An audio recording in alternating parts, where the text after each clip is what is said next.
બેસો બેસો બેસો.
ઓમ ઓમ ઓમ ઓમ ઓમ.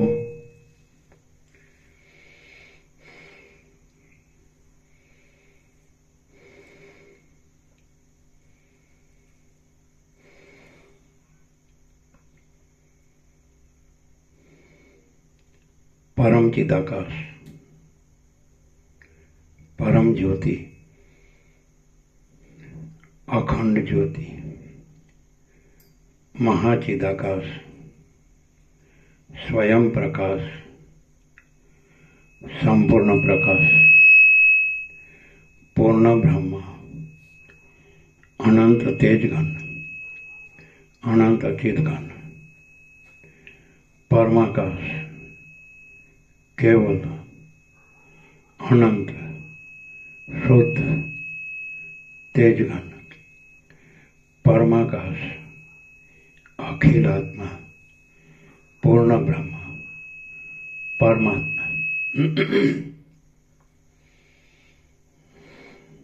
परम चिदाकाश, परम ज्योति, अखंड ज्योति, अनंत पूर्ण परम चिदाकाश, परम शांति, स्वयं सिद्ध, स्वयं प्रकाश, स्वयं पूर्ण, स्वस्वरूप, यही सब कुछ है, इसके सिवा कुछ नहीं है।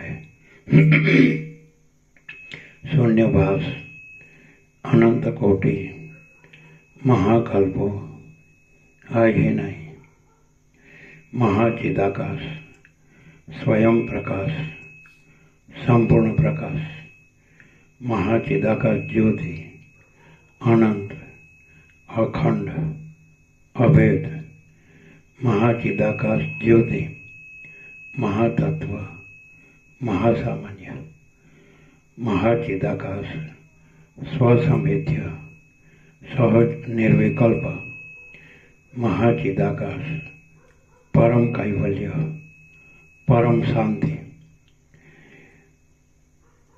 परम चिदाकाश अनंत पूर्ण निरपेक्ष सत अनंत संपूर्ण अपरिघी निर्भ्रांत निरपेक्ष वसीठराम निर्वाण उत्तरार्ध राउंड 40मो राउंड।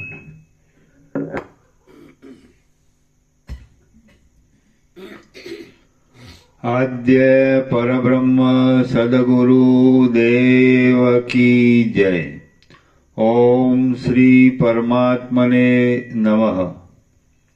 श्री योग वासिष्ठ महारामायण निर्वाण प्रकरण उत्तरार्ध सर्ग 98मो पेज नंबर 1437 सर्ग 98मो। અમે તો કેટલી નાઇટ પૂછ્યું હતું કે 17 વાલ્મીકીની 17મો રાત્રિ વિશ્રામ થયો અને 1431 પાના થયા તો બાકીના પાનાની કેટલી નાઇટ એમ અમારે પૂછ્યું હતું।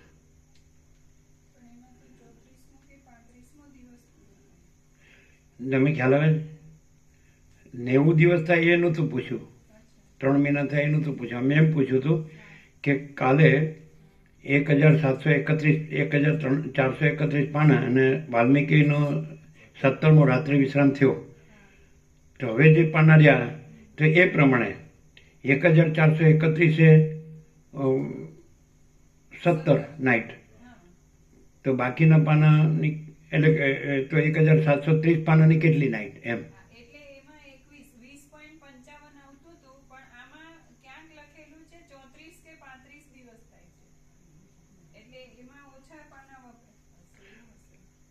હમ 1730 પાના માટે કેટલી નાઇટ થાય એમ આનાથી જ એવરેજ કાઢવાનું।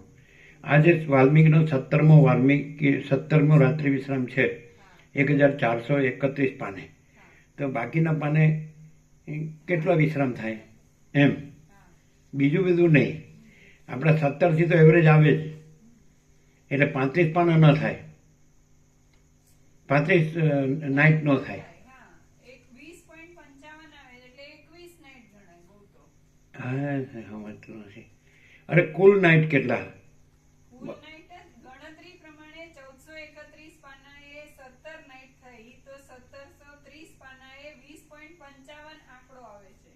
અમને કઈ સમજાય છે?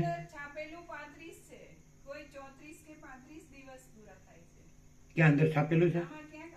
પાછળ નથી આપ્યું, પાછળ રાત્રિ વિશ્રામ આપ્યા નથી વાલ્મીકીના।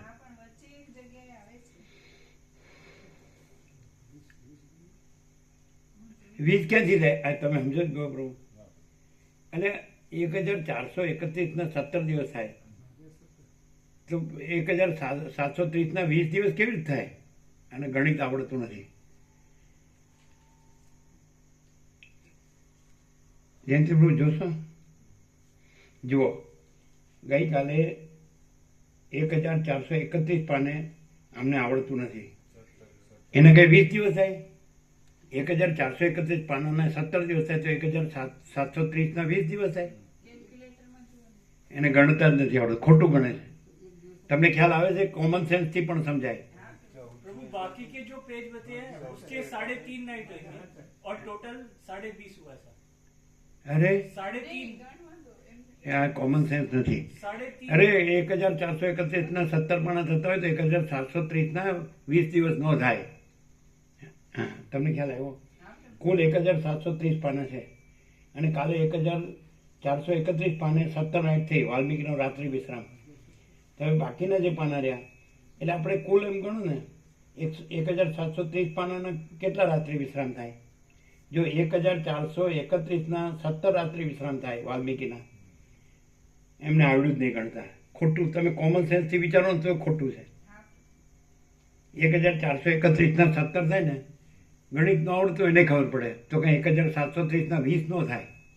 3 જ પાનામાં બાકીના પાના ન થાય, 3 જ રાત્રિમાં. સમજાય?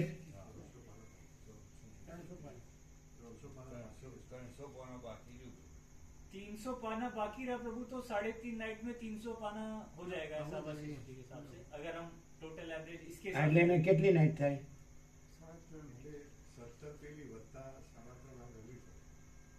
કેટલા? 17 के हिसाब से 3.5 गिननी पड़ेगी ऐसा बोलते हैं प्रभु. એટલે કુલ 31 299 जो पेज बाकी बचे हैं उसको वो 3.5 नाइट में हो जाएगा. जो 300 पेज बचे हैं ना लास्ट में, ऐसा क्या? हाँ, तो टोटल 20.5 में पूरा योग वशिष्ठ हो जाएगा. 20.5 में. પણ આ કહે છે કે 34-35 નાઇટ છે.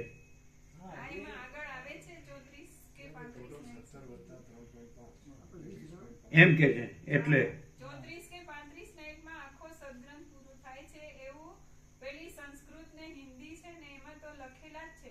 એની નાઇટ વચ્ચે થોડા પાનામાં નાઇટ આવી જાય છે. પાના નહીં ગણવાના, નાઇટ ગણવાની. હા વાલ્મીકીનો રાત્રિ વિશ્રામ ગણવાનો. હા આવે છે આમાં વચ્ચે આવશે. એટલે અત્યારે 17 રાત્રિ વિશ્રામ થઈ ગયા વાલ્મીકીના 1431 પાને. કેટલા? 1730 કુલ. કુલ પાના 1730. હા હા બરાબર. હા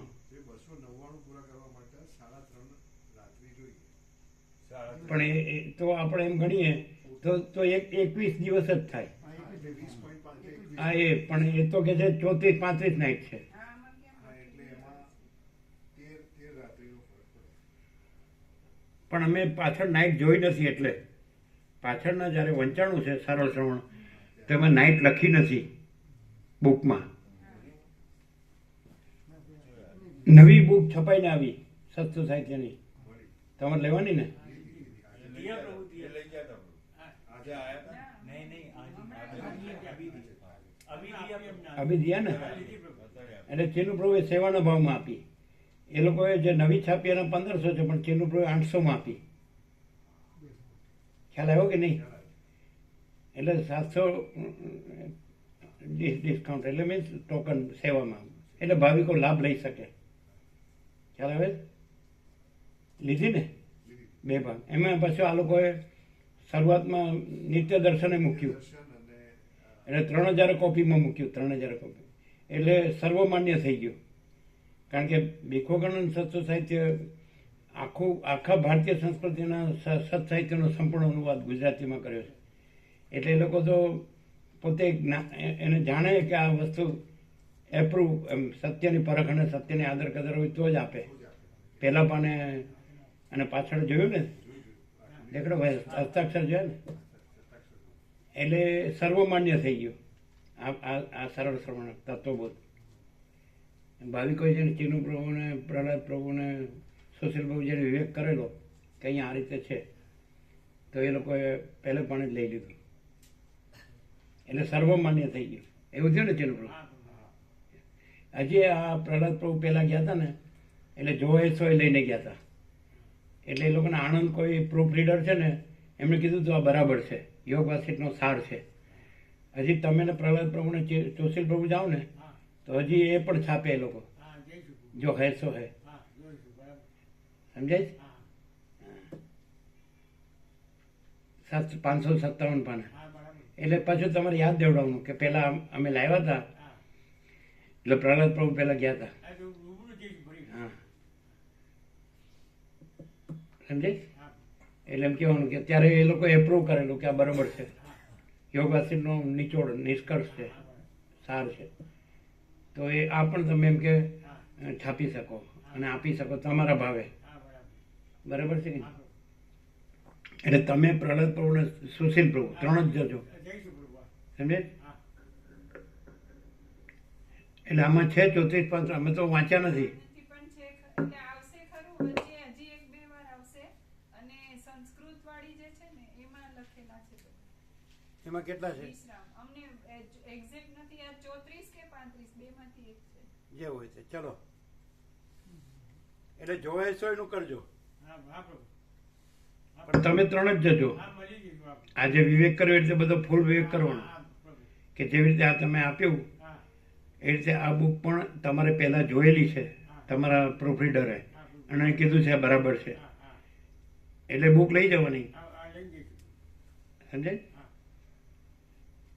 2-3 કોપી લઈ જાવ એટલે ચાલે. હા પ્રભુ.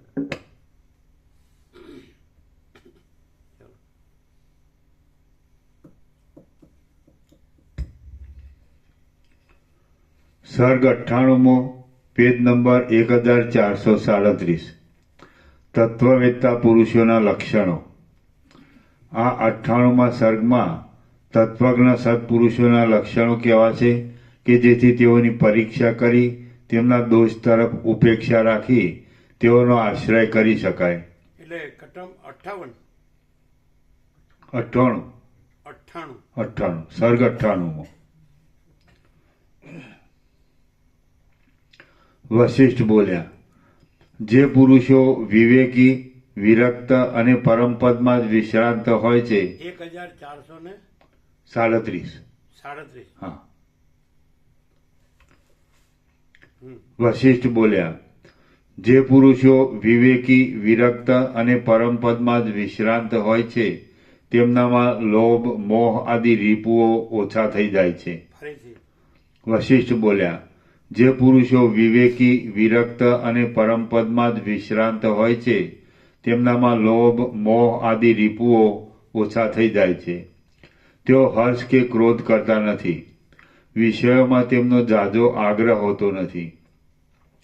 લોકોનાથી તેઓ પોતે ઉદ્વેગ પામતા નથી, તેમ લોકોને પોતે પણ ઉદ્વેગ આપતા નથી.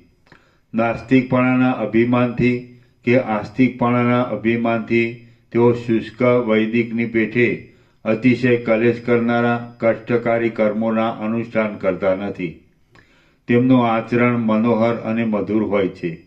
તેમજ તેમનું ભાષણ પણ લોકપ્રિય અને કોમળ હોય છે. ચંદ્રમાના કિરણોની પેઠે તેઓ સંગ માત્રથી જ અંદર આનંદ ઉત્પન્ન કરે છે અને ક્ષણવારમાં કાર્યનો વિવેક તથા નિર્ણય કરી શકે છે. તેમનો આચાર કોઈને ઉદ્વેગકારી હોતો નથી. ચતુર નાગરિક પુરુષોની પેઠે તેઓ સર્વની સાથે બંધુભાવ રાખે છે. તેમનો બહારનો આચાર સર્વ બીજા પ્રાણીઓના જેવો જ હોય છે, પરંતુ અંદરથી તેઓ સર્વ બાબતમાં શીતળ હોય છે. શાસ્ત્રોના અર્થ વિચારમાં તેઓ રસિક હોય છે, તત્વજ્ઞ હોય છે અને તેમને લોકોના સર્વ પૂર્વાપર વિષયોનું ઘણું સારું જ્ઞાન હોય છે. અમુક વિષય તજવા યોગ્ય છે અને અમુક વિષય લેવા યોગ્ય છે એમ તેઓ સારી પેઠે સમજે છે, તેમજ યથાપ્રાપ્ત વ્યવહાર કરી જાય છે. તેઓ નિષેધ કાર્યોથી સદા નિવૃત્ત જ રહે છે અને સદાચાર પાળવામાં રસિક હોય છે. જેમ પ્રફુલ્લિત થયેલા કમળો ભમરાને આદર આપે છે, તેમ તેઓ આવેલા અર્થીને યાચક અતિથિને આવરણ રહિત એવા ઉપદેશરૂપી સુગંધ વડે, ઉત્તમ આશ્રય આપવા વડે અને સુખકારક અન્નપાન વડે પૂજે છે. તેઓ મનુષ્યોના સમૂહને પોતાના સદગુણોથી વશ કરી લે છે. મનુષ્યોના પાપોને સંઘથી અને ઉપદેશથી તેઓ નિવૃત્ત કરી દે છે. શીતળ આરામની પેઠે તેઓ સ્નિગ્ધ દેખાય છે અને વર્ષાઋતુમાં પ્રસન્ન રહેનારા સુંદર વાદળાની પેઠે તેઓ સદા પ્રસન્ન રહે છે.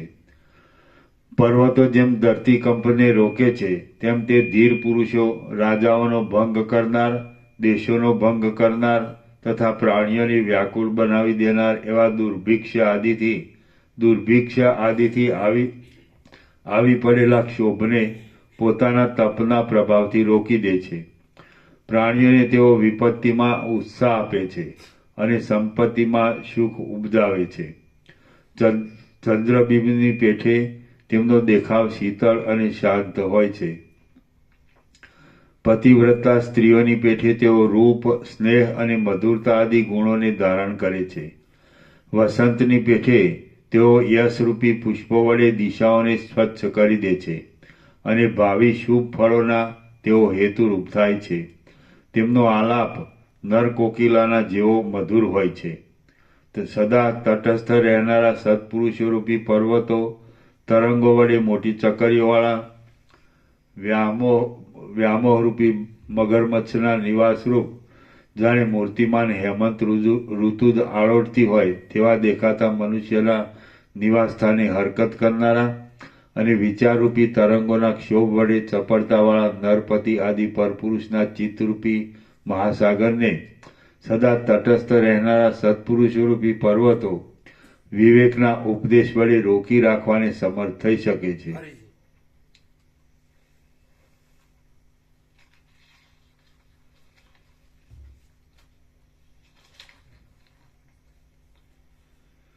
સદા તટસ્થ રહેનારા સત્પુરુષોરૂપી પર્વતો, તરંગો વડે મોટી ચકરીઓવાળા વ્યામોહરૂપી મગરમચ્છના નિવાસરૂપ, જાણે મૂર્તિમાન હેમંત ઋતુ જ આળોટતી હોય તેવા દેખાતા મનુષ્યના નિવાસસ્થાનને હરકત કરનારા અને વિચારરૂપી તરંગોના ક્ષોભ વડે ચપળતાવાળા નરપતિ આદિ પરપુરુષના ચિત્તરૂપી મહાસાગરને સદા તટસ્થ રહેનારા સત્પુરુષોરૂપી પર્વતો વિવેકના ઉપદેશ વડે રોકી રાખવાને સમર્થ થઈ શકે છે.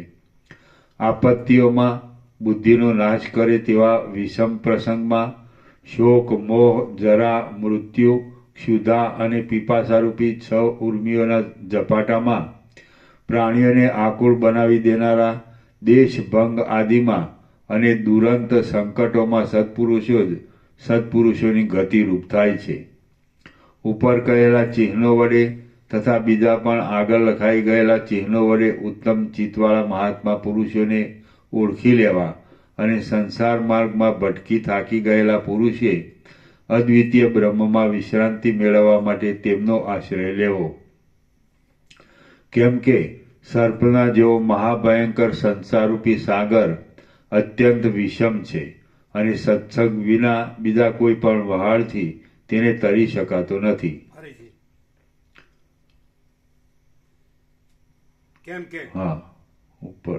કેમ કે સર્પના જેવો મહાભયંકર સંસારરૂપી સાગર અત્યંત વિષમ છે અને સત્સંગ વિના બીજા કોઈ પણ વહાણથી તેને તરી શકાતો નથી.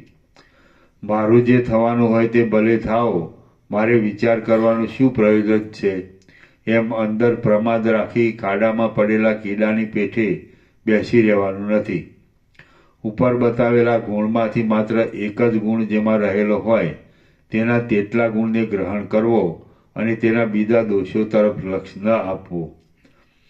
ગુણ દોષને જાણવા માટે બાલ્યવયથી માંડી પોતાના પ્રયત્નથી યથાયોગ્ય રીતે સત્સંગથી અને શાસ્ત્રથી પોતાની બુદ્ધિને પ્રથમ વધારવી. કાંઈ પણ દોષના લેશનો પણ આદર કરવો નહીં અને નિરંતર સજ્જનની સેવા કરવી. કદાચિત તેમાં કોઈ સ્થૂળ દોષ દેખાય અને તેને દૂર કરી શકાય એમ ન હોય તો પછી તેનો ક્રમે કરીને ધીમે ધીમે ત્યાગ કરવો. રમ્ય વસ્તુ પણ અરમ્યતાને પ્રાપ્ત થાય છે અને સ્થિર વસ્તુ પણ અસ્થિરપણાને પ્રાપ્ત થાય છે. લોકમાં પણ તેમ જ દેખાય છે. તેથી હું માનું છું કે વખતે સજ્જન પણ અસજ્જનપણાની પ્રાપ્ત થઈ જાય છે. પરંતુ સજ્જન દુષ્ટતાને પામે એ તો એક મોટો ઉત્પાત છે. દેશકાળના યોગે અને કોઈ સમયે મનુષ્યોના પાપોના યોગે કોઈ મોટો ઉત્પાત પણ દેખવામાં આવે છે. સર્વ કર્મોનો ત્યાગ કરી સદા સજ્જન સમાગમ કરવો. કેમ કે સજ્જનોની સંગતિ આ લોક અને પરલોક એ બંનેને સુધારવામાં સાધનરૂપ છે. એ વાત નિર્વિવાદ છે. કોઈ પણ સમયે સજ્જન ગુરુથી બહુ દૂર થઈ રહેવું નહીં. નિત્ય વિનયવાન થઈ મહાત્માઓની શુશ્રૂષા કરવી. કેમ કે મહાત્માઓના વિના યત્ને સર્વત્ર પ્રસરી રહેલા સમ દમ આદિ ગુણોરૂપી પરાગ તેમની પાસે રહેવાને અવશ્ય સ્પર્શ કરે છે. તેમની પાસે રહેલાને અવશ્ય સ્પર્શ કરે છે. શ્રી યોગવાસિત મહારામાયણમાં નિર્વાણ પ્રકરણના ઉત્તરાર્ધનો તત્વવિદ પુરુષ લક્ષણ નામનો સર્ગ 98મો સમાપ્ત. સર્ગ 99મો સંસારમાં તિર્યક અને સ્થાવર જાતિના ભોગો. આ 99મા સર્ગમાં કૃમિ, કીટ, પતંગ આદિ તિર્યક જાતિ અને સ્થાવર જાતિના સંસારમાં જે ભોગ હોય છે તે સર્વ વર્ણવવામાં આવશે. રામ બોલ્યા, આપણી મનુષ્ય જાતિના દુઃખ ક્ષયને માટે શાસ્ત્ર, સત્સંગ, યુક્તિ, યોગ કિંવા યુક્તિ પ્રયુક્તિ, મંત્ર, ઔષધ, તપ, દાન, તીર્થ અને પવિત્ર આશ્રમોનો આશ્રય વગેરે ઉપાયો છે. પરંતુ કૃમિ, કીટ, પતંગ આદિ તિર્યક જાતિ અને સ્થાવર જાતિના દુઃખનો ક્ષય કયા ઉપાયથી થાય? તેઓ કેવી રીતે જીવે છે અને તેઓ કેવા કર્મવાળા હોય? વશિષ્ઠ બોલ્યા, આ જગતમાં સ્થાવર જંગમ પ્રાણીઓ પોતાની યોનિને યોગ્ય એવા ભોગોવાળી સુખની સત્તામાં સારી પેઠે વિશ્રાંત થઈ રહેલા છે. સૂક્ષ્મજીવો પણ આપણી પેઠે પોતાની યોનિને યોગ્ય એવા સુખ ભોગવવાની ઈચ્છાવાળા હોય છે. પરંતુ આપણે ભોગોમાં ઓછી આસ્થાવાળા છીએ અને આપણને વિઘ્નો પણ ઓછા આવે છે. નાના જીવોને ભોગોમાં આસ્થા વધારે હોય છે અને તેમને પર્વતના જેવા મોટા વિઘ્નો આડા આવે છે. જેવી રીતે વિરાટ બ્રહ્માંડરૂપી શરીરનો અભિમાની સમર્થિત જીવ પોતાના ભોગને માટે યત્ન કરે છે, તેવી જ રીતે મોવાળાના અગ્રભાગ જેવા ઝીણા જીવડાઓ, કીડાઓ, મચ્છરો અને માંકડ વગેરે પ્રાણીઓ પણ બાળકની વાળેલી મુઠ્ઠીના વચલા છિદ્રના કરતાં પણ નાના એવા સ્થાનમાં રહીને પોતાના ભોગને માટે યત્ન કરે છે. એ અહંકારનો વિલાસ તો તમે જુઓ. એક શૂન્ય આકાશમાં જ રહેનારા પક્ષીઓ નિરાધાર આકાશની અંદર ઉત્પન્ન થાય છે અને ત્યાં જ મરણ પણ પામે છે. તેમને ક્ષણવાર પણ સ્વસ્થતા મળતી નથી. કીડીને પોતાના માટે કણનો સંગ્રહ કરવો, પોતાના સ્થાનની કલ્પના કરવી અને પોતાના કુટુંબના પોષણ માટે યત્ન કરવો, એ ચેષ્ટાઓ માટે આપણા દિવસના જેટલો લાંબો સમય પણ બસ થતો નથી. તે તો તેમને એક ક્ષણ જેટલો થઈ પડે છે. તીમી નામનું ત્રસરેનુંના જેવડું એક નાનું જીવડું થાય છે. તેનો ચાલવાનો વેગ ગરુડના જેવો જોવામાં આવે છે.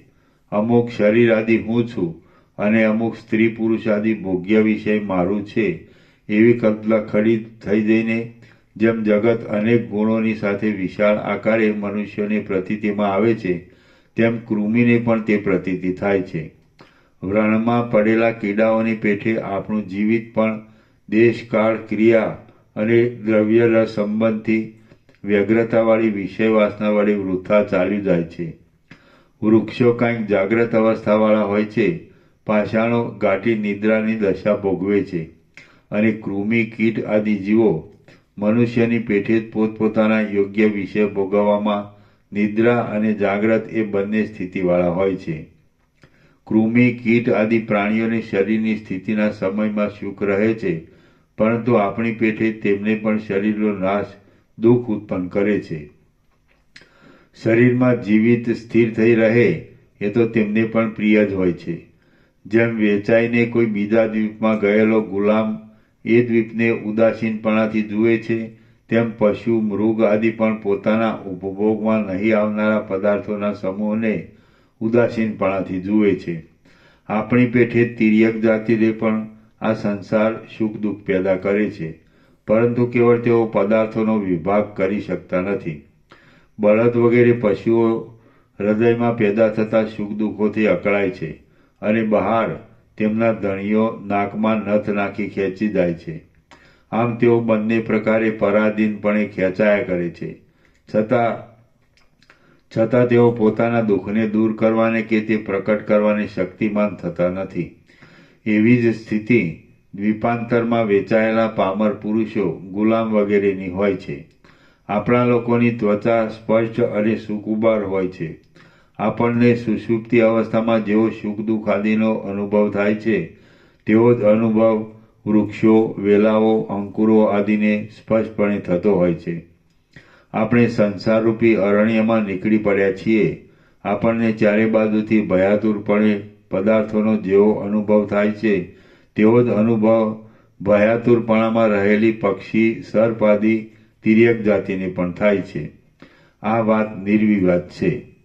જો વિક્ષેપને મૂકી દઈ વિચાર કરીએ તો ઇન્દ્રને અને નાના કીડાને પોતાના સ્વરૂપાનંદમાં અને આહાર, નિદ્રા, મૈથુન આદિથી થતા સુખમાં કશો ફરક નથી.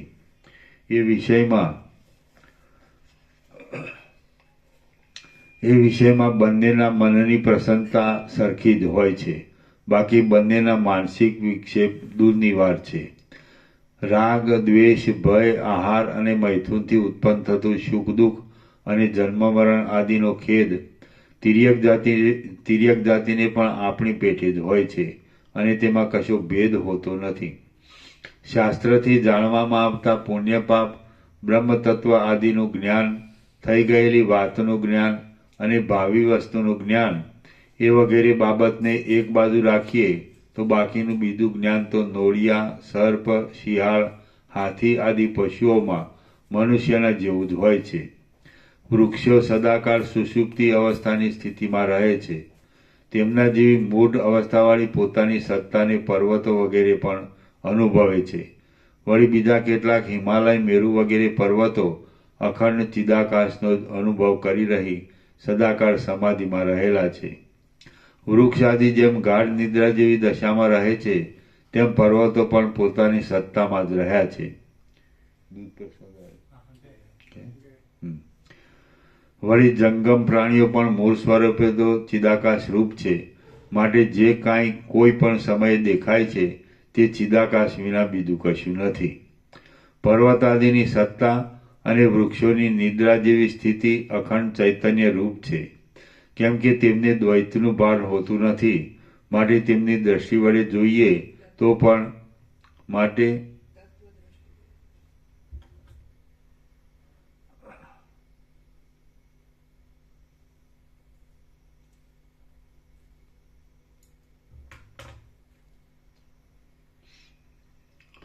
પર્વત આદિની સત્તા અને વૃક્ષોની નિદ્રા જેવી સ્થિતિ અખંડ ચૈતન્ય રૂપ છે. કેમ કે તેમને દ્વૈતનું ભાન હોતું નથી. માટે તેમની તત્વદ્રષ્ટિ વડે જોઈએ તો પણ જગત એક ચિદાકાશ રૂપ જ છે. જ્યાં સુધી અજ્ઞાન દ્રષ્ટિ વડે જોવામાં આવે છે ત્યાં સુધી જગત જોવામાં આવે છે. પરંતુ જો તેનું યથાર્થ સ્વરૂપ જાણવામાં આવે છે તો તમે કે હું કશું તેમાં જણાતું નથી. વળી સત્તા કે અસત્તા એ પણ હોતા નથી. તેમ હવે પછી તેમાં ભવિષ્ય કોટીમાં પણ કશું રહ્યું નથી. આ સર્વ યથાસ્થિતપણે વિવર્ત રૂપે તેમાં રહ્યું છે. છતાં સદાકાળ શિલાના જેવું એકરસ અને નિર્વિકલ્પ બ્રહ્મતત્વ સર્વત્ર ભરપૂર છે. એ બ્રહ્મતત્વ અનાદિ અને અનંત છે. છિદ્ર રહિત છે. નિદ્રાથી પણ રહિત છે. અને જાણે સ્વપ્ન રૂપે પોતાની અંદર તે જગતની વિચિત્ર રચનાને કલ્પી લેતું હોય તેવું છે.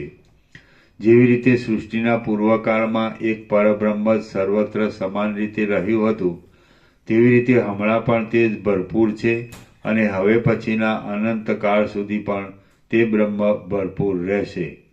વસ્તુતઃ જોતા પોતાપણું કે પારકાપણું, જગતની સત્તા કે સાવ શૂન્યપણું, મૌનપણું કે તેને ધારણ કરવાપણું એ કશું પણ અહીં સંભવતું નથી. તમે સુખથી યથાસ્થિતપણે રહો અને હું પણ યથાસ્થિતપણે સુખથી રહ્યો છું. અહીં પરમ શાંતિ ચિદાકાશની અંદર સુખ દુઃખનો જરા પણ સંપર્ક નથી. અહીં પરમ શાંત ચિદાકાશની અંદર સુખ દુઃખનો જરા પણ સંપર્ક નથી. સ્વપ્નનગરમાં ચિદાકાશ વિના બીજું શું રહ્યું છે એ તમે જ કહો. જે કાંઈ પ્રતીતિમાં આવે છે તે સ્વચ્છ, શાંત અને નિર્વિકાર પરબ્રહ્મ જ વિવર્ત રૂપે તેવા આકારે થઈ રહેલ છે. માત્ર એક અવિદ્યા જ તેમાં ભ્રાંતિ પેદા કરે છે. એ અવિદ્યાનું પણ ખરેખરું સ્વરૂપ ઓળખવામાં આવે તો તે પણ કોઈ ઠેકાણે છે નહીં. જગતરૂપી સ્વપ્નનું વાસ્તવ રૂપ ઓળખાઈ જાય છે તો તેમાં કશું પણ સત્ય છે નહીં, તો પછી તેમાં શો આગ્રહ રાખવો? વંધ્યાપુત્ર ઉપર શો સ્નેહ રાખવો? સ્વપ્નના સમયને સ્વપ્નરૂપે ઓળખવામાં આવતો નથી ત્યાં સુધી અજ્ઞાન વડે જગતરૂપી સ્વપ્ન પ્રત્યેક પરમાણુમાં રહેલું ભાસે છે, તે મિથ્યા છે. તો તેમાં ઉપાદેય બુદ્ધિ શી રાખવી અને તેમાં આસ્થા પણ શી રાખવી? કેમ કે પ્રબોધ, જ્ઞાન અને જાગ્રત અવસ્થા પ્રાપ્ત થતાં એ કશું પણ જણાતું નથી. જે જગત જ્ઞાન દશામાં અસત્ય જણાય છે તે અજ્ઞાન દશામાં પણ વસ્તુતઃ જોતા અસત્ય જ છે, તેથી તે કોઈ ઠેકાણે હોતું નથી. અજ્ઞાન દશામાં એ જગતની જે પ્રતીતિ થાય છે તે અજ્ઞાન જ એ જગતરૂપે પ્રતીતિમાં આવે છે એમ સમજવું. વર્તમાન, ભૂત અને ભવિષ્ય એ ત્રણેય કાળ અને જ્ઞાન તથા અજ્ઞાન એ બધામાંથી કશું પણ સત્ય નથી. કેમ કે શાંત પરમ તત્વરૂપ સત્ય વસ્તુ જ વિવર્ત ભાવથી એ સર્વના આકારે થઈ રહેલ છે. જેમ એક તરંગ બીજા તરંગ સાથે અથડાય તેમાં જળને કશી પણ ક્ષતિ થતી નથી, તેમ એક દેહ વડે બીજાના દેહને કશું નુકસાન પહોંચે તો તેમાં એ બંનેના અધિષ્ઠાનરૂપ ચૈતન્યની કશી પણ ક્ષતિ નથી. ચિદાકાશની અંદર જ હું એક દેહરૂપ છું એવી ભ્રાંતિ ખડી થઈ જાય છે તો પછી ભ્રાંતિ વડે ખડો થયેલો દેહ નાશ પામી જાય છે, તેમાં શાનો નાશ થાય છે? ચિદાકાશ સદા પ્રબુદ્ધ દશામાં જ રહે છે અને તેનું સ્વપ્ન જ જગતરૂપ થઈ રહેલું છે. તે વસ્તુતઃ જોતા પૃથ્વી આદિ સ્થૂળ ભાવથી રહિત છે, તેથી તે ખરેખર સ્વપ્નાત્મક છે. સૃષ્ટિના આદિકાળમાં ચિદાત્માને, હિરણ્યગર્ભને પ્રથમ પ્રતીતિમાં આવેલા સ્વપ્નમાંથી પૃથ્વી આદિ વાસ્તવિક સત્ય છે એવો નિશ્ચય બંધાઈ રહેલો છે. બાકી સ્વપ્નના પદાર્થમાં સત્યતાની ભ્રાંતિ થવી એ એક કેવળ કલ્પના રૂપ જ છે. આ જગતરૂપી સ્વપ્ન અનાદિ પ્રવાહ રૂપે નજરે પડે છે અને તેના અવયવોની સ્થિતિ સાવ અસત્ય છે, છતાં તે જાણે સત્ય હોય તેમ તેમાં પૃથ્વી આદિની કલ્પના કરવામાં આવી છે. આ ભ્રાંતિ એવી તો દ્રઢ થઈ રહેલી છે કે અસત્ય છતાં તે પરમ સત્યપણાને પ્રાપ્ત થઈ ગયેલી છે. અસત્ય છતાં પરમ સત્યપણાને પ્રાપ્ત થઈ ગયેલી છે. બાકી સત્ય તત્વ તો અત્યંત નિર્મળ છે. વસ્તુતઃ જોઈએ તો ચિદાકાશરૂપ પરબ્રહ્મ જ યથાસ્થિતપણે રહ્યું છે, છતાં તે આ સર્વ દ્રશ્યના આકારે પ્રસરી રહેલું છે. બાકી કશો પણ દ્રશ્ય વર્ગ રહેલો જ નથી. તો પછી તેનું સ્મરણ કરનાર કે વિસ્મરણ કરનાર વળી કેવો જ હોય? પોતાના ચિન્મય સ્વરૂપના અજ્ઞાનને લીધે જગતમાં સત્યતા લાગે છે, પરંતુ જો ખરેખર તત્વજ્ઞાનનો ઉદય થાય તો અજ્ઞાનરૂપી આવરણ કરનારું કપાટ તરત ઉઘડી જાય છે. સર્વ દ્રશ્ય વર્ગ સહિત અજ્ઞાનનો બાદ થઈ જાય છે, એટલે છેવટ એક ચિન્માત્ર તત્વ જ અવશેષ રહે છે. આથી પૃથ્વી આદિ કશું કોઈ પણ સ્થળે સંભવતું જ નથી અને જે કાંઈ દ્રષ્ટા કે દ્રશ્ય દેખાય છે તે પરમ મંગળમય નિર્મળ ચિદાકાશરૂપ જ છે. જેમ અરીસામાં બહારના બિંબને લીધે સામું પ્રતિબિંબ જોવામાં આવે છે, તેમ ચિદાકાશની અંદર બિંબ વિના જગત પ્રતિબિંબ રૂપે પોતાની મેળે જ ભાષા કરે છે. જેમ અરીસાની અંદર પ્રતિબિંબ રૂપે બિંબ દેખાય છે છતાં તે કાંઈ જ નથી, તેમ ચિદાકાશની અંદર જગત વિવર્ત રૂપે દેખાય છે છતાં તે કાંઈ જ નથી. જે કાંઈ શાસ્ત્ર સંબંધી વિચાર વડે સિદ્ધ થતું હોય અને જે પ્રમાણ વડે પણ સિદ્ધ હોય તે જ સત્ય કહેવાય. બાકી તો આભાસ માત્ર છે, તો તે કોઈ દિવસ થયેલ જ નથી. તો તે સત્ય ક્યાંથી જ હોય? કેટલીક વસ્તુઓ ભ્રમરૂપ છતાં અર્થને સાધી આપનાર તથા ક્રિયા કરી આપનાર થાય છે. જેમ કે સ્વપ્નમાં દેખાયેલી સુંદર સ્ત્રી ભ્રાંતિરૂપ છે, છતાં તે શુક્ર સ્ત્રાવરૂપી ક્રિયાને સત્યપણે ઉત્પન્ન કરે છે અને પોતાના પ્રયોજનને સાધી આપે છે. જગતની ભ્રાંતિ વિશે પણ તેમ જ સમજવાનું છે. જે કાંઈ જગત દેહ આદિરૂપી ભ્રાંતિનો ભાસ થાય છે તે તો ચિદાત્માનો જ એક વિવર્ત છે અને તે પરમ ચિદાકાશ રૂપ છે. જો ખરેખર એમ જ છે તો પછી હું ક્યાં છું? જગતની શોભા પણ ક્યાં છે? તમે પણ ક્યાં છો? અને દ્રશ્યની પ્રતીતિ પણ ક્યાં છે? હે પ્રિય રામચંદ્રજી, મરી ગયા પછી પાછો પુનર્જન્મ થતો હોય તો કોનો નાશ થાય છે? મરી ગયા પછી જો પાછો જન્મ ન થતો હોય તો પણ જન્મ, જરા, મરણ, આદિ, વ્યાધિ આદિ પ્રપંચમાંથી છૂટવાથી શાંતિ જ છે અને પરમાનંદરૂપ મોક્ષનો લાભ છે. એવી રીતે બંને પક્ષમાં તમારા જેવા ઉદાર બુદ્ધિવાળા અને જ્ઞાન દ્રષ્ટિ વડે કેવળ ચિન્માત્ર રૂપ થઈ રહેલા પુરુષને કશું પણ દુઃખ છે જ નહીં. મૂર્ખ પુરુષને જે કાંઈ આ પ્રસંગમાં ભાસતું હોય છે તે તો તેના પોતાના જ જાણવામાં આવે એવું છે. અમે તે વાતને જાણી શકતા નથી, કેમ કે જે મત્સ્ય ઝાંઝવાની નદીના જળમાં રહેતો હોય તે જ તેના ચપળ તરંગોના સપાટાઓને જાણી શકે, બીજાનાથી તે જણાય નહીં. જેવી રીતે ચિદાકાશરૂપ આત્મા જ મનોરાજ્યમાં શાખાઓ, ઉપશાખાઓ, તેના ઉપરના ભાગો, પત્રો તથા ફળો ઇત્યાદિ રૂપી એક દેહને ધારણ કરી રહેલ સંકલ્પ વૃક્ષના રૂપે સ્ફુરે છે, તેવી જ રીતે તત્વવેત્તાઓની દ્રષ્ટિમાં અંદર તથા બહાર સર્વ ઠેકાણે ચિદાકાશ જ હું, તમે તથા જગત ઇત્યાદિ સર્વના આકારે વિવર્ત રૂપે સ્ફુરે છે અને તે વસ્તુતઃ જોતા એક જ છે. શ્રી યોગ વાસિષ્ઠ મહારામાયણમાં નિર્વાણ પ્રકરણના ઉત્તરાર્ધનો પરમાર્થ નિરૂપણ નામનો સર્ગ 99મો સમાપ્ત. સર્ગ 100મો. દેહાત્મવાદી પુરુષોને તત્વજ્ઞાન થવાની યુક્તિ. આ 100મા સર્ગમાં ચાર્વાકાદી દેહાત્મવાદીઓના મતમાં પ્રવિષ્ટ થયેલા પુરુષોની બુદ્ધિ પણ જેવી રીતે તત્વમાં ઉતરે તેવી યુક્તિ કહેવાશે. રામ બોલ્યા, હે મહારાજ, હું આપને જે પૂછું તે આપ ધ્યાન દઈ સાંભળો, પછી આપ તેનો ઉત્તર કહો. કેટલાક માને છે કે પોતાનું મૃત્યુ કાંઈ પ્રથમથી પ્રત્યક્ષ હોઈ શકતું નથી અને ભસ્મ થઈ ગયેલા તથા સર્વ દુઃખની નિવૃત્તિ પામેલા દેહાત્માનું પાછું આવવું શી રીતે સંભવે? માટે જ્યાં સુધી જીવવું ત્યાં સુધી સુખથી જ જીવવું, આવો પક્ષ જેઓ સ્વીકારે છે તે ચાર્વાકાદીની દુઃખ શાંતિ માટે સંસારમાં શી યુક્તિ છે? વશિષ્ઠ બોલ્યા, પોતાનો અંતરાત્મા કે જે નિશ્ચયને અંદર અખંડિતપણે ગ્રહણ કરી લે છે તેનો તેવો જ અનુભવ તેને થાય છે. આ વાત સર્વજનને પ્રત્યક્ષ છે. જેમ નિર્વિકાર આકાશ સર્વત્ર રહેલું છે તેમ શાંત નિર્વિકાર ચિદાકાશ સર્વની અંદર રહેલું છે. તે જ પામર પ્રાણીઓની દ્રષ્ટિમાં દેહ આદિ દ્વૈત પ્રપંચ રૂપે ભાસે છે અને વેદાંત શાસ્ત્ર તથા વિદ્વાનોના અનુભવ વગેરેમાં એક અદ્વૈત રૂપે જણાય છે, કેમ કે ચિદાકાશ વિના બીજા પદાર્થોનો અત્યંત અસંભવ જ છે. સૃષ્ટિના આદિકાળમાં મહાપ્રલયની અંદર ચિદાકાશ વિના બીજું કશું પણ હોતું જ નથી. કારણના અભાવને લીધે કશું છે જ નહીં, એટલે સિદ્ધ જ છે કે આ બ્રહ્મ જ સર્વત્ર પ્રસરી રહેલ છે. જેઓ સમસ્ત વેદશાસ્ત્રના અર્થને અને મહાપ્રલય આદિને સ્વીકારતા નથી તેવા શાસ્ત્રને નહીં માનનારા મહામૂર્ખ પુરુષો અમારી દ્રષ્ટિમાં મુવા જેવા જ છે.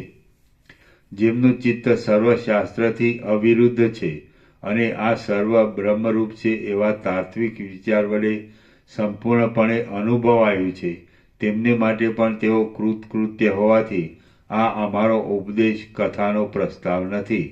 આ ઉપદેશ તો જિજ્ઞાસુ માટે છે. દેહ હો કિંવા ન હો, પરંતુ નિરંતર અને નિત્ય એવું આત્મચૈતન્ય અંતઃકરણની અંદર વિવર્ત ભાવથી જેવા રૂપે સ્ફુરિત થાય છે તેવા રૂપે જ પુરુષ થઈ રહે છે. હે પ્રિય રામચંદ્રજી, જો જ્ઞાન સ્વરૂપ આત્મચૈતન્યમાંથી અંતઃકરણ રૂપ ઉપાધિના સંપર્કને લીધે હું દુઃખી છું એવું સ્ફુરણ ઉઠ્યું હોય છે તો તે પુરુષ દુઃખી છે. આત્મા પોતે આનંદરૂપ જ છે તો પણ જ્યાં સુધી પોતે દુઃખી છે એવા વિરુદ્ધ સંસ્કારનો દ્રઢ અધ્યાસ છે ત્યાં સુધી તે ખરેખર દુઃખી જ છે. પરંતુ જગત કેવળ ચિદાકાશનો એક વિવટ છે એવી ભાવના કરવામાં આવે છે તો સર્વ ચિદાકાશરૂપ હોવાથી દુઃખપણાનું સ્ફુરણ શી રીતે થાય અને દુઃખનું જ્ઞાન પણ કોને થાય? જેમ આકાશને રજકણો સ્પર્શી શકે નહીં, તેમ જ્ઞાનરૂપી તાત્વિક નિશ્ચયમાં જ પોતાના આત્માને સ્થિર રાખનારા પુરુષોને કશા પણ સુખ દુઃખ સ્પર્શી શકતા નથી. અનુભવ સત્ય હો કિંવા અસત્ય હોય, અનુભવ સત્ય હો કિંવા અસત્ય હો, પણ અનુભવ અનુસાર જ નિશ્ચય બંધાય છે. આ બાબત ઠેઠ બાળક સુધી સિદ્ધ છે, તો તેનો કોણ નિષેધ કરી શકે અને શી રીતે નિષેધ કરી શકે? દેહ, પુરુષ કિંવા જીવ એ કશું પ્રત્યક્ષ ચૈતન્યથી જુદું જણાતું નથી. પ્રત્યક્ષ ચૈતન્ય જ આ સર્વરૂપ છે. તે જગતને જેવું સમજે છે તેવું જ તેની દ્રષ્ટિમાં થઈ રહે છે. એ પ્રત્યક્ષ ચૈતન્યને સત્ય માનો કિંવા ચાર્વાક મત પ્રમાણે અસત્ય માનો, પરંતુ આ દેહનો અનુભવ તે વડે જ થાય છે. જેમ સ્વપ્નની અંદર, પાતાળમાં, આકાશમાં, જળમાં અને સ્વર્ગમાં સંકલ્પ માત્રથી એ ચિદાત્મા સ્વતંત્રપણે દેહનો અનુભવ કરે છે, તેમ આ સ્થૂળ દેહનો તેનાથી જ અહીં અનુભવ થાય છે. પ્રત્યક્ષ ચૈતન્યને આસ્તિકોના મતને અનુસરનારા સત્ય માનો અથવા નાસ્તિકોના મતને માનનારા અસત્ય માનો, પરંતુ તે જ આત્મા છે. તે પ્રત્યક્ષ ચૈતન્ય અંદર જે નિશ્ચય બાંધે તે તેની ભાવના પ્રમાણે સત્ય છે. વ્યવહારમાં સત્યપણે કાર્ય કરી આપનાર થાય છે, એમાં કશો સંશય નથી. એ પ્રત્યક્ષ ચૈતન્ય વડે સર્વશાસ્ત્રનું પ્રમાણ સિદ્ધ થાય છે અને સર્વ સિદ્ધાંતોનો સિદ્ધાંત પણ તે જ છે, એમ મારી બુદ્ધિમાં જણાય છે. પ્રત્યક્ષ ચૈતન્યમાં જે અવિદ્યા આરોપિત રૂપે રહેલી છે, તે જ અવિવેકીની દ્રષ્ટિમાં તેમની ભાવના પ્રમાણે દેહ આદિના આકારે પરિણામ પામી જાય તેવા રૂપે પ્રતીતિમાં આવે છે, અને તે તત્વજ્ઞાન રૂપે પરિણામ પામે તો શુદ્ધ ચિદાકાશ રૂપ થઈ જઈ મોક્ષરૂપી ઉત્તમ ફળ આપનાર થાય છે. એ અવિદ્યા પવિત્ર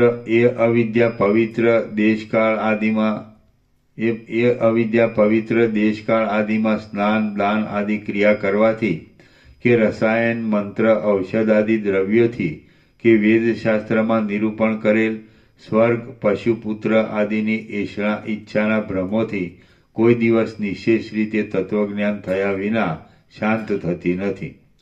કદાચિત બીજા વડે એ અવિદ્યારૂપી શંકા ક્ષણવાર શાંત પડી જાય છે, તો પણ તે પાછી તત્વજ્ઞાન ન હોય તો તરત આવિર્ભાવ પામે છે. જો એમ થયા કરે છે, તો પછી તત્વજ્ઞાન વિના બીજા કયા ઉપાય વડે અને ક્યારે જીવનું એ અવિદ્યારૂપી દુઃખ શાંત થાય? અંદર રહેલું પ્રત્યક્ષ ચૈતન્ય જ મનુષ્યના જીવરૂપ છે, અને તે જે દ્રઢ ભાવના બાંધે છે તે અનુસાર સુખી કે દુઃખી થાય છે એવો નિશ્ચય છે. પ્રત્યક્ષ ચૈતન્યરૂપી આત્માનું જો અસ્તિત્વ છે અને તેનું ખરું સ્વરૂપ ઓળખવાથી બંધ ટળે છે, તો તે તત્વવેત્તાઓને સંસારનો બંધ તોડવામાં શરણરૂપ છે. પણ જો તે ન હોય તો જગતમાં શિલાના જેવા મૌનવાળું અંધપણું અવશેષ રહે છે. પુરુષ પ્રત્યક્ષ ચૈતન્યરૂપ છે અને સ્વયં પ્રકાશ છે. તે પોતે જેમ નિદ્રા વડે પોતામાં જડપણાનો અનુભવ કરે છે, તેમ એક જાતના અંધાપા જેવા અજ્ઞાન વડે કરીને આ જગત દેખે છે. જો સાક્ષીરૂપ પ્રત્યક્ષ ચૈતન્યનો અપલાપ કરવામાં આવે તો પછી સાક્ષીના અભાવને લીધે જગતની અંધાપા જેવી સ્થિતિ અવશેષ રહે. રામ બોલ્યા, હે મહારાજ, આ સંસારનો દિશામાં પણ ક્યાંય અંત નથી, નીચે કે ઉપર પણ તેને અંત નથી, તેમ જગતનો નાશ પણ નથી. જગત તો સદાકાળ છે જ. આમ જેણે જગતના અભાવની બુદ્ધિને તોડી દઈને તેના અસ્તિત્વની ભાવના કરી હોય, તથા આ સર્વ વિજ્ઞાન ઘનરૂપ છે એવું જેને તત્વજ્ઞાન થયું ન હોય, અને સર્વના નાશને ન દેખતા ન કદાચિદની દશમ જગત એ સાંખ્યમત પ્રમાણે જેવું આ જગત દેખાય છે તેવું સદાકાળ સત્ય છે એમ જે જોતો હોય, તેની આધિનો નાશ કરવાની શી યુક્તિ હશે? એ મારા સંશયને ફરીવાર મારા બોધની વૃદ્ધિ થવા માટે આપ નિવૃત્ત કરો. વશિષ્ઠ બોલ્યા, આ સંબંધમાં એક યોગ્ય ઉત્તર તો પ્રથમ જ અપાઈ ગયેલો છે. હવે બીજો ન્યાયોચિત ઉત્તર હું કહીશ, તે તમે સાંભળો. હે પુરુષોત્તમ રામચંદ્રજી, તમે ઉપર બતાવ્યા પ્રમાણેના નિશ્ચયવાળો જે પુરુષ કહ્યો તે જો તેના માનવા પ્રમાણે પોતે ચિદાભાસ રૂપ હોય તો ક્રમે કરીને તેને આત્મતત્વનો અનુભવ થાય છે. કેમ કે દેહ આદિ આકારરૂપી ઉપાધિ માત્ર આભાસ રૂપ છે અને તેનો નાશ થતાં તે પરમાત્મામાં મળી જાય છે. એટલે પછી તેને ચિત્તમાં દુઃખ લાવવાનો કશો પણ અવકાશ રહેતો નથી. એમાં જરા પણ સંશય નથી. કદાચિત તેના માનવા પ્રમાણે તે આતિવાહિક સૂક્ષ્મ દેહને આત્મારૂપ માનતો હોય અને તેને વિનાશથી રહિત ગણતો હોય તો પછી દુઃખનો અવકાશ જ ક્યાં રહે છે? કદાચિત તે પોતાના આત્માને સ્થૂળ દેહરૂપ જ માનતો હોય તો તેના અવયવોનો વિભાગ થવારૂપી વિનાશ વગર વિચારે પણ અવશ્ય સિદ્ધ જ છે એવો નિશ્ચય છે. તો પછી તેમાં પણ દુઃખ લાવવાનો ક્યાં અવકાશ છે? જો કદાચિત પોતાના આત્માને તે શુદ્ધ ચિદરૂપ માનતો હોય તો મરી ગયા પછી તે વિદેહ મુક્ત થઈ જાય છે. એટલે તે ફરીવાર જન્મ મરણ આદિરૂપી સંસારને પ્રાપ્ત થતો નથી. તેથી તે દુઃખ રહિત તથા મુક્ત જ છે. જો કદાચિત તે પોતાના આત્માને અજ્ઞાનરૂપી આવરણ વડે યુક્ત સમજતો હોય તો જે જીવ ચૈતન્ય તત્વજ્ઞાન વડે શુદ્ધ થયેલ નથી તે સંસારના બીજનો નાશ ન થવાથી જન્મ મરણ આદિરૂપી સંસારને પામ્યા વિના રહેતું જ નથી. પરંતુ તેને પણ કોઈ જન્મમાં જ્ઞાનનો ઉદય થવાનો સંભવ છે. તેથી તેને મનમાં દુઃખિત રહેવાનો અવકાશ નથી. કદાચિત કોઈનો એવો જ નિશ્ચય હોય કે ચિદરૂપ આત્મા છે જ નહીં તો પછી તે તેવી ભાવનાને લીધે પોતે પણ પાષાણના જેવો જડ વિશેષ જ્ઞાન વડે શૂન્ય હોય છે. મરણ પર્યંત દ્રઢ થઈ રહેલી તેવી ભાવનાને લીધે શરીર પડી ગયા પછી તેનું વિશેષ ચેતનપણું જતું રહે છે.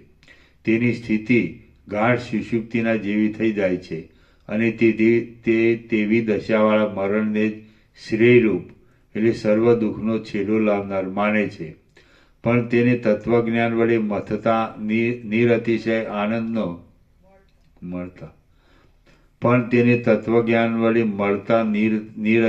આનંદનો અનુભવ નથી. તેમાં તેને શ્રેય જણાતું નથી. તો પછી તેને ઉપદેશ આપવાથી કાંઈ ફળ નથી. આ સર્વ ચિદરૂપ આત્માથી રહિત કેવળ જડ અને શૂન્યરૂપ છે એમ જે માનતો હોય તેને શુદ્ધ જ્ઞાનનો ઉદય થવાનો સંભવ જ નથી. આથી જ્યારે તે મરણને શરણ થાય છે ત્યારે તે પોતે પણ જડ શૂન્યરૂપ થઈ જઈ દુર્ભેદ અંધકારમય સ્થિતિમાં જાય છે. જે ક્ષણિક વિજ્ઞાનવાદીઓ આ જગતને સ્વપ્નનગરની પેઠે ક્ષણિક વિજ્ઞાનમય માને છે તેઓ પોતે પણ તેવા જ ક્ષણિક વિજ્ઞાનમય થઈ રહે છે અને તેમનો પણ બીજાઓની પેઠે જ જગતને સ્થિર માનનારાઓની પેઠે જ જગત સંબંધી વ્યવહાર સિદ્ધ થાય છે. પંચ મહાભૂતોને કોઈ સ્થિર માનો કોઈ અસ્થિર માનો, પરંતુ તે બંને રીતે માનનારને જગતના સુખ દુઃખ આદિ વિચિત્ર વ્યવહારો પ્રાપ્ત થવામાં કશો અંતર નથી. પંચભૂતોને સ્થિર માનો કિંવા અસ્થિર માનો, પરંતુ સુખ દુઃખ તો બંને મતવાળાને સમાન જ છે. તત્વજ્ઞ પુરુષોની દ્રષ્ટિમાં પૃથ્વી આદિ પંચ મહાભૂતોની સ્થિરતા વિશે કે અસ્થિરતા વિશે કશો આગ્રહ હોતો નથી. તેમના મત પ્રમાણે પૃથ્વી આદિ ભૂતો ગમે તો ભલે સ્થિર હો કે ગમે તો ભલે અસ્થિર હો, પરંતુ તે ચિદાકાશનો એક વિલાસ માત્ર જ છે અને જ્યાં સુધી અજ્ઞાન હોય ત્યાં સુધી તે ચોબાજુ પ્રસરી રહેલ ભાસે છે. જીવ ચૈતન્યનું જડપણું અને ક્ષણિકપણું ઘટતું નથી, કેમ કે જો તે પોતે જડ અને ક્ષણિક હોય તો એ બંને ભાવનો પ્રથમ પોતે અનુભવ જ કરી શકે નહીં. એમ છતાં તેઓ જેના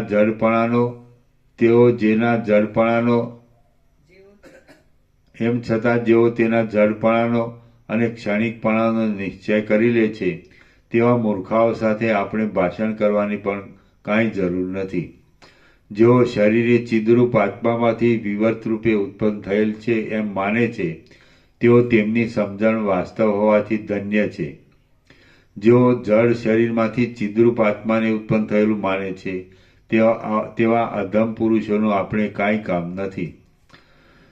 અનેક પ્રકારના જીવોરૂપી બીજોનો સમૂહ વસ્તુતઃ જોતા ચિદ્રૂપ છે અને તે આકાશમાં ફરતા મચ્છરા આદિ જીવોના સમૂહની પેઠે તથા ક્યારા આદિમાં પૂરાતા જળની પેઠે ઉપરના લોકોમાં, નીચેના લોકોમાં અને આડાઅવળા બીજા સ્થળોમાં ભમે છે. હિરણ્યગર્ભ અનેક જીવોરૂપી બીજોના સમૂહરૂપ છે અને તે જીવોની વાસના પ્રમાણે કલ્પના આદિ કાળમાં વ્યષ્ટિરૂપી અનેક બીજા જીવોને પોતાની અંદર કલ્પી લે છે. તે જીવો ક્રિયાઓમાં કર્તાપણાનો અભિનિવેશ રાખી તેમાં આસક્ત થઈ પોતે પોતામાં કર્તાપણાને અનુભવે છે અને સંસારમાં ભમે છે. જે જીવ જેવી દ્રઢ ભાવના કરે છે તે જીવ પોતે ચિદ્રૂપ હોવાથી તત્કાળ ભાવનાના બળથી તેને પ્રાપ્ત થાય છે. આ વાત ઠેઠ બાળક સુધી નિર્વિવાદ રીતે સિદ્ધ છે. આકાશમાં જેમ ધુમાડાઓના વિચિત્ર ગોટાઓ જોવામાં આવે છે અને મહાસાગરમાં જેમ મોટા વિસ્તારવાળા જળના અનેક વિચિત્ર તરંગો જોવામાં આવે છે તેમ ચિદાકાશની અંદર સંસારની અનેક વિચિત્ર ઘટનાઓ જોવામાં આવે છે. મનુષ્યને જેમ સ્વપ્નમાં ચિદાકાશ જ નગરરૂપે જોવામાં આવે છે તેમ એ ચિદાકાશ જ સૃષ્ટિના આરંભકાળથી માંડી વિવત રૂપે આ જગત રૂપે થઈ રહેલ દેખાય છે. જેમ સ્વપ્નમાં દેખાતા નગરની સ્થિતિમાં એક ચિદાકાશ વિના બીજા કશા પણ સહકારી કારણ હોતા નથી, તેમજ પ્રથમ સૃષ્ટિના આરંભકાળમાં જગતની સ્થિતિ થવામાં ચિદાકાશ વિના બીજા જુદા પૃથ્વી આદિ પંચભૂતો હોતા જ નથી. સ્વપ્નનગરની અંદર તેના અવયવ રૂપે દેખાતા ઘરોની જે જુદા જુદા ખંડોરૂપી પૃથ્વી છે તે જ આ જગતરૂપી સ્વપ્નમાં પુષ્ટતાને પ્રાપ્ત થઈ ગયેલી છે. આ સર્વ પ્રજા ચિદાકાશ રૂપ જ છે. તેમાં દ્વિત્વ કે એકત્વ કશું જ નથી. કેમ કે શુદ્ધ ચિદાકાશમાં વળી બીજી કલ્પના કેવી હોય? જે કાંઈ આ વિચિત્ર રૂપે ભાસે છે તે ચિદાકાશ જ છે. ત્રિવિધ તાપને મટાડવાથી અતિ શીતળ અને આનંદ ઉપજાવનારી ચિદાકાશરૂપી ચંદ્રિકા જે કાંઈ પદાર્થોની પ્રતીતિ થવારૂપી પ્રકાશને ઉત્પન્ન કરે છે તેને લીધે જ આ જગત ખડું થયેલું ભાસે છે. પ્રથમ સૃષ્ટિના આદિકાળમાં અને અંતે છેવટ પ્રલય સમયમાં આકાશની પેઠે સૃષ્ટિ આદિથી શૂન્ય સ્વરૂપે રહેનાર ચિદાકાશમાં જો કે આજે આપણને સૃષ્ટિ જોવામાં આવે છે પણ તે ચિદાકાશ રૂપ જ છે. ચિદાત્મા બહિર્મુખ થાય છે એટલે તે સૃષ્ટિ ઉદય પામે છે અને તે અંતર્મુખ થાય છે એટલે તે અસ્ત પામે છે. સત્ય ચિદ્રૂપ આત્મા જેને જેવી રીતે દ્રઢ નિશ્ચય વડે સમજે છે તેનો તેને તેવી જ રીતનો અનુભવ થાય છે. જ્યારે આ સર્વ શરદ ઋતુના આકાશ જેવું સ્વચ્છ ચિદાકાશ રૂપ જ છે તો પછી વળી તેમાં બીજું શું હોય? એમ સારી રીતે સમજી રહેલા અને પરમપદમાં વિશ્રાંત થયેલા મહાત્માઓ ચિત્તને શાંત રાખી ચિદ્રૂપે વિદ્યમાન છતાં દ્રશ્યરૂપે અવિદ્યમાન જેવા થઈ રહે છે. માન અને મોહથી રહિત થઈ ગયેલા, સંગ દોષને જીતનારા અને પ્રાપ્ત થયેલા કાર્યો કરનારા તત્વજ્ઞ પુરુષો કાર્યમાં તથા વ્યવહાર દ્રષ્ટિમાં જાણે યંત્રના બનાવેલા પૂતળા હોય તેવા નિર્વિકાર રહે છે. શ્રી યોગ વાસિષ્ઠ મહારામાયણમાં નિર્વાણ પ્રકરણના ઉત્તરાર્ધનો નાસ્તિક્ય નિરાકરણ નામનો સર્ગ 100મો સમાપ્ત. સર્ગ 101મો. તત્વજ્ઞ પુરુષોની અભય સ્થિતિ. આ 101મા સર્ગમાં તત્વજ્ઞ પુરુષો સર્વત્ર એક ચિન્મય તત્વને દેખે છે તેનું તથા તેઓને ભયના કારણો જ ઉત્પન્ન નહીં થવાથી તેઓની અભય સ્થિતિ વિશેનું વર્ણન કરવામાં આવશે. વશિષ્ઠ બોલ્યા, પુરુષ પોતે ચિન્માત્ર છે. ચિદ્રૂપ તત્વ જ વિવત રૂપે આવા અનેક આકારે થઈ રહેલ છે તો પછી ચિન્માત્ર સિવાય બીજું શું ઘટી શકે એમ છે? એ ચિન્માત્ર તત્વ નિર્મળ આકાશરૂપ છે અને દ્રષ્ટા તથા દ્રશ્ય એ બંને તેનો એક વિવર્ત છે. આમ જગત ચિન્માત્ર જ છે તો તેમાં હેય બુદ્ધિ કે ઉપાદેય, હેય એટલે ત્યાગ બુદ્ધિ કે ઉપાદેય એટલે સ્વીકાર બુદ્ધિ ક્યાંથી હોય? જે લોકો બૃહસ્પતિએ રચેલા બુદ્ધ શાસ્ત્રને અનુસરનારા વિજ્ઞાનવાદીઓ છે તેમના મતમાં ક્ષણિક વિજ્ઞાનથી જુદું જગત છે જ નહીં, તો પછી તેમના મત પ્રમાણે પણ રાગ દ્વેષનો કશો વિષય જ ન હોવાથી તેમનો પ્રસંગ જ ક્યાંથી આવે? પરંતુ તેમને ચિદાત્મા વિના બીજું શું સારરૂપ ભાસતું હશે કે તેઓ તેને નિત્ય નહીં માનતા હોય? હે પ્રિય રામચંદ્રજી, જગતરૂપી સ્વપ્ન ચિદાકાશનું જ એક વિવત છે, તો તમે જ કહો કે તેની અંદર ઇષ્ટ અનિષ્ટ બુદ્ધિ કે રાગદ્વેષ આદિ દોષો કેવા રૂપે રહી શકે? ચિદાકાશ પોતાના સ્વરૂપની અંદર જ અમુક હેય છે અને અમુક ઉપાદેય છે એવી કલ્પના કરી લે છે, પણ ખરું જોતા તેના નિર્મળ સ્વરૂપમાં એ સર્વ નિર્મળ ચિદાકાશ રૂપ જ છે. એમ છે તો પછી તેમાં ઇષ્ટ અનિષ્ટ આદિ દ્રષ્ટિવળી કેવી હોય? મનુષ્ય, દેવતા અને નાગ વગેરે ચિદ્રૂપ છે. સ્થાવર અને જંગમ એ બંને પણ ચિદ્રૂપ છે. વળી સમુદ્રમાં થતા તરંગો તથા ચકરીઓની પેઠે ભાવ અભાવ વગેરે સર્વ પણ એ ચિદાત્માનો જ વિલાસ છે. હું ચિદાકાશ રૂપ છું, તમે ચિદાકાશ રૂપ છો અને મનુષ્યો પણ ચિદાકાશ રૂપ છે. આપણે કોઈ દિવસ મરતા નથી, કેમ કે ચિદાકાશ ક્યારે મરેલ છે? હે વિશાળ નેત્રવાળા રામચંદ્રજી, ચિદાકાશ પોતે સાક્ષી ચૈતન્ય રૂપ કહેવાય છે. તેનાથી જુદું દ્રશ્ય જ નથી. તે પોતે ચિદ્રૂપ હોવાથી વિવર્ત ભાવથી દ્રશ્યરૂપ થઈ રહેલ છે. માટે દ્વિત્વ એકત્વ પણ ક્યાં રહ્યા છે? જો એમ છે તો પછી ચિદાકાશ વિના બીજી નિત્ય હોય એવી કઈ વસ્તુ છે? આ તમે જ મને કહો. જો તે મરી જતું હોય તો પછી આજે આપણે જે સર્વ બેઠા છીએ તે ક્યાંથી હોઈએ?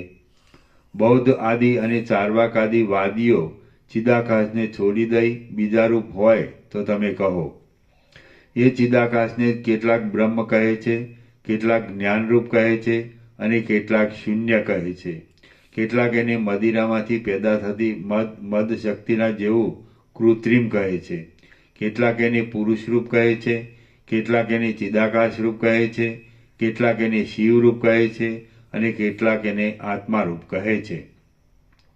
એવી રીતે ચિન્માત્ર પરમ તત્વને જુદા જુદા નામોથી કહેવામાં આવે તો પણ તે કોઈ દિવસ બીજું થઈ જતું નથી, કેમ કે સર્વમાં ચિદરૂપે રહેલ તે તત્વ પોતે જ સર્વ વિકલ્પનું સાક્ષી રૂપ છે.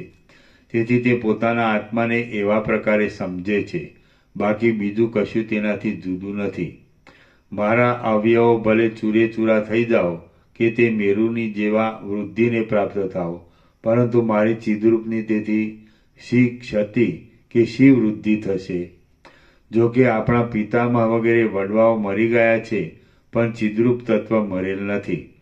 જો કદાચિત તે ચૈતન્ય તત્વ મરી ગયેલ હોય તો આપણામાં રહેલ ચૈતન્ય તત્વ અને તેમનામાં રહેલ ચૈતન્ય તત્વ એક જ છે. તેથી આપણું ચૈતન્ય પણ મરણ પામ્યાથી આપણો જન્મ થવો સંભવતો નથી. ચિદાકાશ અક્ષય છે અને તેનો જન્મ કે નાશ થતો નથી. આકાશનો નાશ શું થાય અને શી રીતે થાય તમે જ કહો. ચિદાકાશ અવિનાશી છે અને તે પોતાના એક વિવર્ત રૂપે આ જગતના આકારે પ્રતીતિમાં આવે છે. એ તત્વ જન્મ મરણથી રહિત છે અને કેવળ પોતાના સ્વરૂપમાં જ સદાકાળ રહે છે. ચિદાકાશ રૂપી એક સ્ફટિકનો પર્વત છે. તેને આદિ મધ્ય અને અંત નથી. તે પોતાની અંદર જગતને પ્રતિબિંબ રૂપે ધારણ કરે છે અને પાછો તત્વ સાક્ષાત્કાર થવા રૂપી અગ્નિ વડે તેને ભસ્મ કરી દે છે. તે પોતાના સ્વચ્છ સ્વરૂપમાં સ્થિર થઈ રહે છે. હે પ્રિય રામચંદ્રજી, અંધકાર વડે રાત્રિમાં દેખાતું વાદળાના સમૂહના જેવું કાંઈક અનિર્વચનીય જગતનું આવરણ પ્રાતઃકાળમાં જોતા ક્રમે કરીને નિઃશેષ રીતે ક્ષીણ થઈ જાય છે. તે જ પ્રમાણે પોતાના સ્વરૂપની અંદર અજ્ઞાનરૂપી અંધકાર વડે કલ્પાયેલું આ જગત પણ ક્રમે કરી જ્ઞાન વડે નિઃશેષ રીતે ક્ષીણ થઈ જાય છે. સમુદ્ર જેમ પોતાની અંદર જળ આદિને અને ચક્રી આદિને પોતાના અંગરૂપે ધારણ કરી રહેલ છે, તેમ ચિદાકાશ પણ પોતાની અંદર જગતરૂપી એક અવયવને વિવત રૂપે ધારણ કરી રહેલ છે. પુરુષ પોતે ચિદરૂપ જ છે અને તે આકાશની પેઠે કોઈ દિવસ નાશ પામતો નથી, તો પછી હું નાશ પામું છું એવો શોક કરવો વ્યર્થ છે. એક દેહમાંથી બીજા દેહની પ્રાપ્તિ થવાથી ઉલટો નવો મહોત્સવ પ્રાપ્ત થાય છે.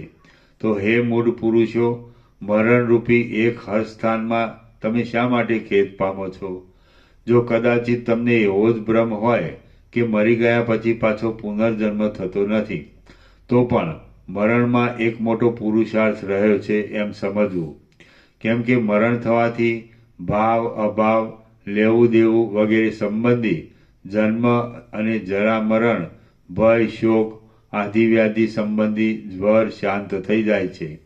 એવી રીતે જન્મ મરણ હોય તો પણ તેમાં સુખ દુઃખ માનવાનો કશો જ અવકાશ નથી. વસ્તુતઃ એ જોતા મરણ પણ નથી, જન્મ પણ નથી અને તેને લીધે સુખ દુઃખ પણ નથી. કેમ કે મિથ્યા હોવાથી આ કશું છે જ નહીં. ચિદાકાશ જ આ સર્વના આકારે વિવર્ત રૂપે થઈ રહેલ છે. મરી ગયા પછી જો પાછો બીજા દેહનો લાભ થતો હોય તો એક નવો જ ઉત્સવ પ્રાપ્ત થાય છે.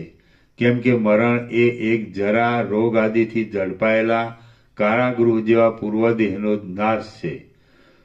તો એ તો પરમ સુખરૂપ છે. મરણમાં દેહ, જીવ વગેરે સર્વનો અત્યંત નાશ થઈ જાય છે, પુનર્જન્મ નથી એમ માનવામાં આવતું હોય તો પણ સંસારરૂપી એક મહારોગનો ક્ષય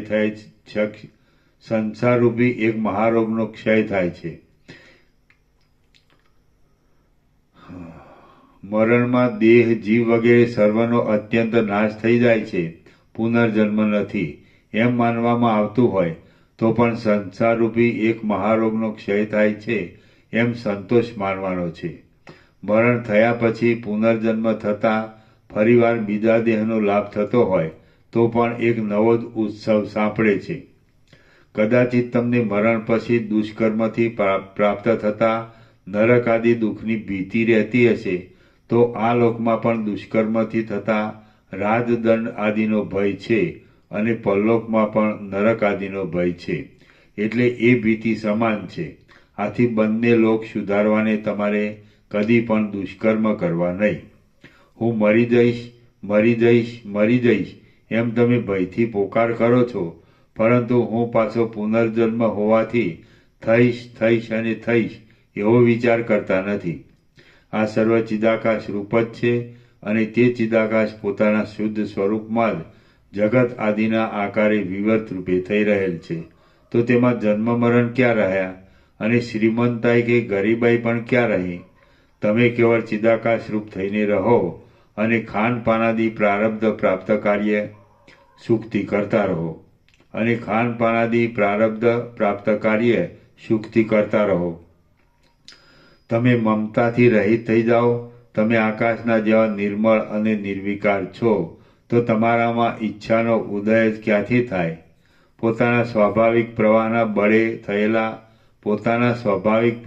બળે થયેલા પ્રયત્ન વડે પ્રાપ્ત થયેલા તથા દેશકાળના બળથી આવી મળેલા અતિ પવિત્ર એવા શબ્દાદી વિષયોને વિવેકી પુરુષો નિર્ભય રહીને સુખથી ભોગવે છે. વચમાં દેશકાળના બળથી ઉત્પન્ન થયેલા દોષોનો તિરસ્કાર કરી તેઓ અંદર સ્વરૂપ સ્થિતિમાં નિર્વિકલ્પ સમાધિમાં બુદ્ધિને સુષુપ્તિ અવસ્થાના જેવી બનાવી દઈ મગ્ન રહે છે. તેઓ મરણથી દુઃખને પ્રાપ્ત થતા નથી, જીવિતથી સુખને પ્રાપ્ત થતા નથી, કશાની ઈચ્છા કરતા નથી અને કોઈનો દ્વેષ પણ કરતા નથી. તેઓ તો વાસના માત્રથી રહિત થઈ સ્વસ્વરૂપમાં સ્થિર થઈ રહેલ છે. વાસનાથી રહિત થઈ રહેલા વિવેકી પુરુષોને કશામાં ઈચ્છા હોતી નથી. તેથી મરણ, જીવિત અને જન્મરૂપી જીર્ણ તૃણનો તેઓ વિચાર જ કરતા નથી. તેમણે તો જાણવાનું સર્વ જાણી લીધું હોય છે, છતાં તેઓ ઉપરથી અતિ મૂઢની જેમ વર્તે છે અને પર્વતની પેઠે પોતાની સ્થિતિમાં નિર્ભયપણે અચળ થઈ રહે છે. શ્રી યોગ વાસિષ્ઠ મહારામાયણમાં નિર્વાણ પ્રકરણના ઉત્તરાર્ધનો પરમોપદેશ નામનો સર્ગ 101મો સમાપ્ત. ઓમ ઓમ ઓમ. 1448. પ્રસાદ આપી દો.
ફોન કરીને કહી દીધું, બાબુ ફોન કરીને કહી દીધું, તમે ને બાબુની જગ્યા તો છે ને પેલી કીધું.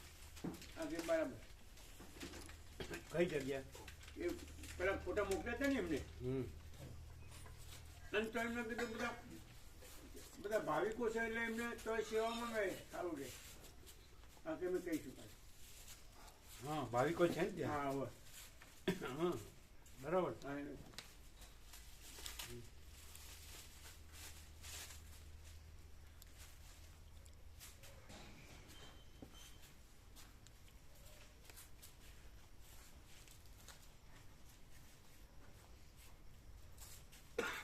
કીધું બરાબર? બરાબર કીધું ને? હા કીધું. શું કીધું? કીધું કે પ્રભુને પેલા ફોટા મોકલ્યા હતા એ આશ્રમ એમને છે ને એકોંદ રહેવા માટે. કીધું તો બધા છે ભાવિકો એટલે તો સેવામાં કામ આવે. શું બોલ્યા? બરાબર. એ ફોટા મોકલાય ખબર છે ને? હા ખબર. ત્યાં એમને જોયેલું છે, બાબુ જોયેલું જ છું. હા.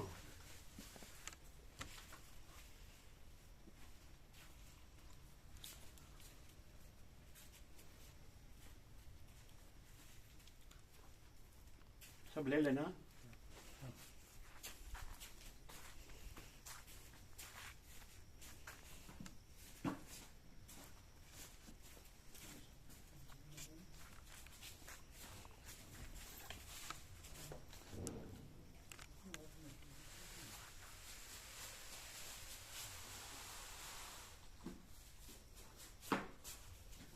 જંતુઓને લોકોને પ્રસાદ લેવાનો તો આપજો ફૂલ. હા, લઈ લેજો.